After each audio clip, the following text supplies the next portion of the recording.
Wala guys yung kanyang lagayan guys. Ayan. May pabaksag guys. And then bubuksan na natin yung drone. Ayan. And then ang bubungan sa inyo. So ayan. Ito na yung bubungan sa inyo. Nakaganyan po yung ating drone. Ayan. And then ito nga pala yung ating drone at ito kanyang remotes. Ayan. Kukunin muna natin yung ating remote ng ating drone. So ganito yung itsura niya guys. Ayan. So pwede nyo ganunin. Ayan. Ganyan. And then may pa LED light lang siya guys. May ayan, monitor siya guys. Ayan. Pag ginanyan nyo, may shot. And then i-on lang yan guys. Ayan, mag-on na siya. And then may battery nga pala yan siya guys ha. Ayan. Sa likod. And then ayan. So pansin nyo, tumutunog siya kasi malulobat na yung battery na yan. Ayan.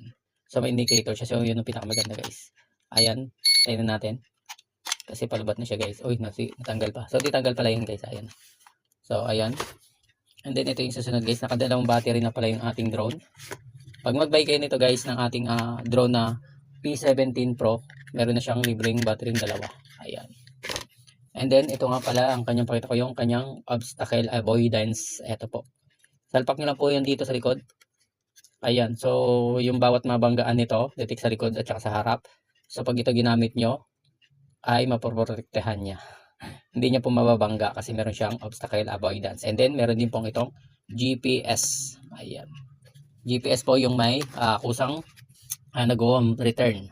Ayan, pag malulobat na siya guys, nag-home return na siya. Ayan. And then dito nga pala kanyang battery. Sasalpak nyo lang dito yung battery. Ayan, pasalpak natin yung isang battery guys. Ayan. Ayan, nakaganyan lang, salpak. And then ito nga pala guys, ano niya to guys yung sa remote, parang signal niya guys. Ayan. And then ito. And then ito yung ilaw, alam ko to eh. Ito pala yung ilaw oh. May ilaw dito, tapos may camera. Ayan. So ganito yung harap niya guys. Ayan. Ayan, so ganyan. So pansin nyo guys, parang may mga ano na yung ano natin, LC. Nalaglag kasi yan, nahulog. So dito nyo lang i-on. May battery na. So ganyan siya guys. So umaandar. Ayan oh. Diba? So nakatupi pa pala. So ganyan nyo lang guys. Ayan. So ganyan magiging itsura ng inyong drone. And then may ilaw siya. Ito yung ilaw niya oh. And then camera. Ayan. So may pa-ilaw siya. Ayan.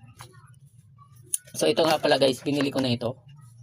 Ayan. Kasi kung nagpa-practice ka pa lang, so kailangan mo ng ganito para hindi ma-damage yung dito niyan.